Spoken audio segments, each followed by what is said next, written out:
Hello everybody and welcome back to the Fantasy Football Fix YouTube channel. It's time for another week of my team reveals and I'm currently ranked inside the top 100k after a pretty decent start to the season, despite me being a fool and missing the Gabriel League and still ending up with him in my side. But yeah, we're back for another team reveal nonetheless. I'm going to try and sort the mess out with my 2 free transfers this week, take you through my transfer plans and how my team is shaping up ahead of this week. Hopefully, we can maybe stay inside the top 100k or maybe even push on a little bit further with the help of these 2 free transfers and where I'm looking to use them. So without any further ado, let's get into things.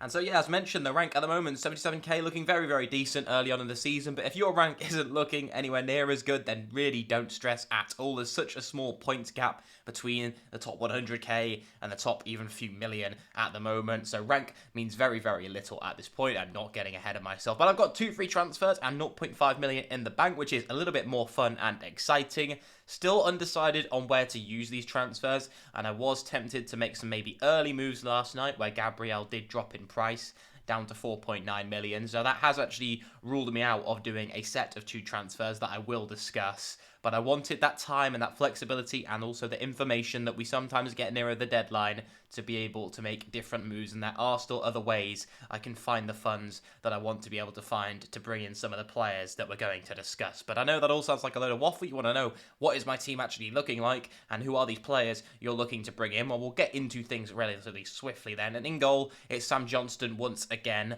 and I'm relatively happy with him right now. The fixture away at Brentford is definitely not an easy one. However, the main problem with Johnston at the moment for me is that Dean Henderson is looking quite likely to leave Manchester United, with Crystal Palace looking like his most likely destination at the moment. I think United have brought in their new second keeper. That would indicate Dean Henderson's going to be on his way out. Where's he going to go? Crystal Palace. And will Roy Hodgson be able to start Johnston over Henderson every week? I'm hoping so. I think that Roy Hodgson does like Johnston quite a lot, but it's definitely going to put some doubt into the mind of whether Johnston does remain first choice goalkeeper, and the fixtures also don't look brilliant. So it is one thing I've considered this week, is maybe moving Johnston over to Flecken at Brentford, maybe even Robert Sanchez, but Chelsea are another team who've brought in a second goalkeeper at the moment, and this one has been said to be competing with Sanchez for position, which doesn't fill me with a world of confidence.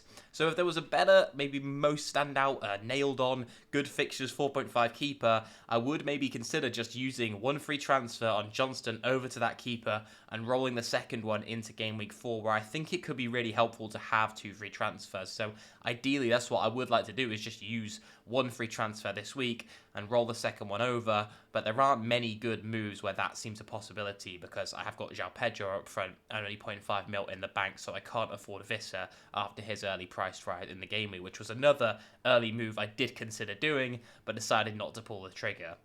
So we'll move into the defence then and work our way through the team. We've got Chilwell in there and Estupinian, who of course I'm very happy with and very happy to keep. We've also got Henry, who I've owned since the start, and he's up at 4.6 million now. So very, very happy with that backline at the moment. I don't think the Crystal Palace fixture is going to be an easy one for Brentford, and to be honest, I don't see a clean sheet for either team in that game. I think Palace have got to start scoring, and I think, Eze will probably do some damage in that game against Brentford, but they have looked very impressive at the start of the season. Maybe they'll be able to continue with that.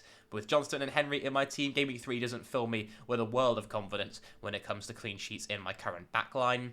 We then move into the midfield, where we've got a midfield 5 that's looking very, very healthy at the moment. We've got Mbeumo, Saka, Mitoma, Salah, and then Marcus Rashford. So there's only really one glaring issue with this team at the moment, for this week at least, is probably going to be, do I remove Mohamed Salah? The rest, I'm very happy to keep. Marcus Rashford, I think I need to hold him for this one more game week against Nottingham Forest. His data is so much better at home, and I've used the player heat maps tool on the Fantasy Football Fix website, where you can compare one player with the same player, split their fixture difficulty at their home and away, not the difficulty, but their actual games from last season, say, and then look at the stats per 90. It's just a world of difference between Rashford's home form and his away form, even in terms of expected data. So I want to hold him for this game, and Nottingham Forest are one of those defences who traditionally are a lot poorer away from home.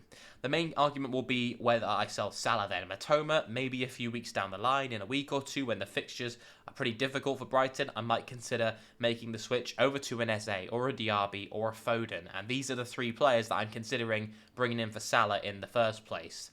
There's no real other premium that I'd like to go for instead of Mo Salah, like a De Bruyne or a Son or anyone like that. They're all not good options at the moment. So Salah would basically be a move to Foden, who's looking my most likely candidate to come in for this week. They've got Sheffield United, and I'm basically just banking on taking the punt that Foden's form is going to still earn him starts. And with City playing against weaker defences, I'm hoping there's less chance of kind of Bernardo Silva moving into that midfield 3 with Rodri and Kovacic, and we'll have Foden and Alvarez and some of the more attacking assets starting games, which is kind of what I'm hoping for, and willing to maybe take the risk on Phil Foden, because his data per 90, which he's played every minute of the Premier League so far this season, does look absolutely fantastic. So I'm hoping he should continue to get minutes. He looks really fun to own as well. I can imagine for you, those guys might have been a little bit frustrated by the last game, but overall, he's a great player on the eye test, and trying to play FPL a little more fun this year is definitely a move that has nice vibes to it, moving Salah to Foden, because I think you get a lot of stress with Salah, and I might bring him back in down the line, Game Week 8 or Game Week 9, when the fixtures start to pick up for Liverpool. This is a time I traditionally kind of use my wildcard buy anyway, so I can always get Salah back in with the help of a wildcard. But for now, I'm definitely not opposed to taking quite a large amount of funds out of him and just going for a more budget midfield across the board. Maybe even Odegaard could come in at one point as well. But the main issue is basically I need some of those funds to be able to afford the forward upgrade. And speaking of those forwards, it is Erling Haaland and João Pedro in my side at the moment. And if there are rumours, or De Zerbi, depending on his press conference comments, maybe it'll sound like João Pedro isn't going to be starting again. I do have Gabriel down there on the bench, so he is still in my team at that new 4.9 million price point. So I could well start him, because we've now got Tomiyasu, who's out with a red card. Zinchenko's probably coming back into the team, which will also help Gabriel's appeal in terms of starting. So I'm between starting Gabriel and João Pedro this week at the moment, but I haven't made any transfers this week, so it's unlikely that either of them will start anyway. You imagine the player that comes in for me, if I bring in Foden in midfield and maybe just do the one transfer, that's the only scenario where João Pedro or Gabriel actually has to start in my team, and I make that decision. But I'm definitely not against starting Gabriel. I don't think Fulham have looked particularly promising, and I think it's kind of just FPL written in the stars almost, that everyone will sell Gabriel this week, he'll have a price drop, and then he'll get some kind of return or something in Game Week 3. And I know I'm just hypothesizing and almost trying to see the future, but it just almost seems bound to happen. And I know if I stick Gabriel on the bench or I sell him this week, I can kind of just tell. I've got that weird gut feeling that he's going to do something, or he's going to at least get a clean sheet in this game if he does start. So I think that's probably the way things are going to go, and it's kind of making me think weirdly in my head, some kind of psychology, making me think that I should start Gabriel on my team over João Pedro. So we'll see how that ends up going. It's definitely not statistical evidence or anything like that that's guiding my judgment with regards to that at the moment. We don't have any data for Gabriel this season really anyway, because he's only been on the pitch for a couple of minutes. But those are my main transfer plans that I'm considering. The other thing that I got priced out of was doing Gabriel when he was 5 down to Gusto at 4.0, and then being able to use that 1.5 million I have in the bank. So I'd have the 0.5 plus the million from the downgrade to upgrade João Pedro to Nicholas Jackson, who I also really like as an option. And so the other real dilemma is that I would love to move Johnston across to Flecken, but I might want Visser in as my forward. So there's a lot of kind of struggle around that too. I want 3 Brentford basically in the near future. Whether I have Flecken in goal and double up on the defence, or whether I need to leave a spot open for Visser, is going to be the deciding factor there as well. Because although Visser only plays 70 minutes around 3 a game, he does some serious damage in those minutes, and I really like the look of him too, and owning him in my side. So it's a very difficult one. I don't want to rush early into a triple up that I end up not wanting. If Visser continues this fantastic form, then I want to have that kind of slot open and available for him, really. So that's what's putting me off, mainly the goalkeeper transfer at the moment.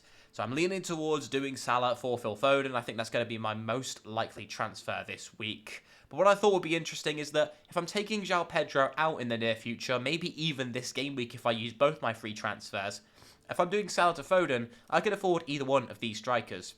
So I thought I'd have a little compare of their minutes, of their stats per game so far, And this is including, so basically saying that with Visser, we mentioned how his minutes are affected. He comes off around the 70-minute mark, as you can see here in this graphic, whereas Alvarez and Jackson have played more minutes so far. I don't think that's going to necessarily continue for Alvarez. They've made the new signing of Doku as well, which will probably hurt Alvarez, and maybe even Foden's minutes a bit more too. I think Jackson's maybe the only one a little bit more assured of those minutes, but Broja's back in training now as well, so I don't think you can say for certain with any of these guys.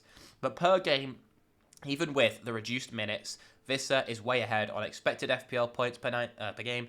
Same with XG. Only expected assists where Alvarez comes in and shines in that predicament. But I still think the XG is a huge thing. 0.81 compared to Alvarez down at 0.28.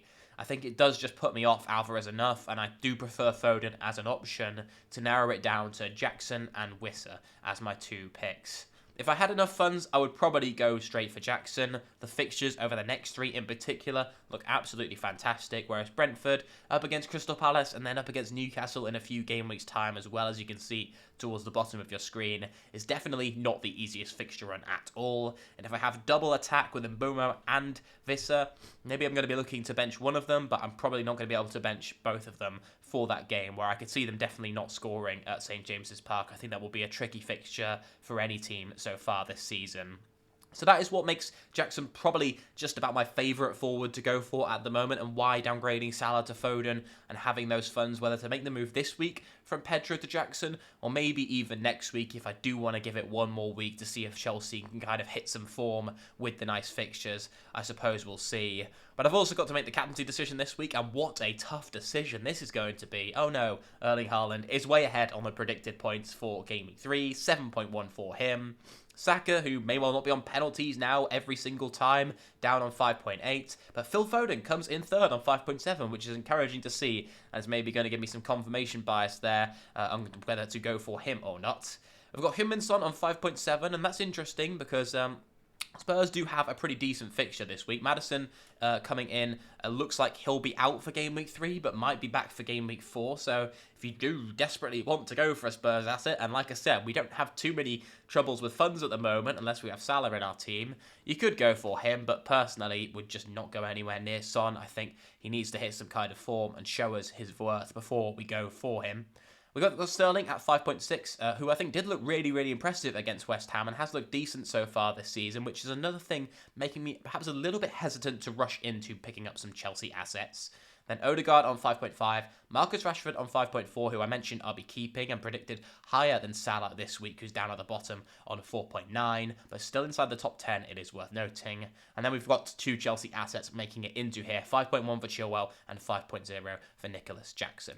But yeah, that does kind of obviously put my armband on Erling Haaland, and it does kind of reassure me that maybe Salah to Foden could be a decent move this week. I know down the line I may come to want to have Salah back into the team, but how things are right now, maybe even Luis Diaz might be the option that I want to pick up from the Liverpool midfield anyway down the line. It's going to be a painful one, I think, when I do probably take Salah out because of how consistent he's been FPL season after FPL season in consistently getting big points totals across the course of the season and being able to deliver returns even when Liverpool and Salah himself don't look their best. But I think it is probably the most sensible thing for me to do at this time. Let me know what you guys would do with your team, well, if you had this team, down below in the comments, and I'll make sure to try and get back to you on those. And if you guys have some thoughts on which transfers I should be doing that I haven't mentioned, and you think I should be taking a different look at different players or different combinations of transfers, then feel free to leave those down below as feedback too. But I wish you guys the best of luck for Game Week 3 if I don't see you before then. I'll see you for Eddie versus the Algorithm tomorrow if you're going to be tuning in for that one. We can see how I got on against the Algorithm in Game Week 2 and have a look at the AI predicted team that's projected to score the highest amount of points for Game Week 3. So I hope to see you there. If you are new around here, make sure to subscribe so you can catch that one, of course. But I'll catch you all in the next one. Goodbye.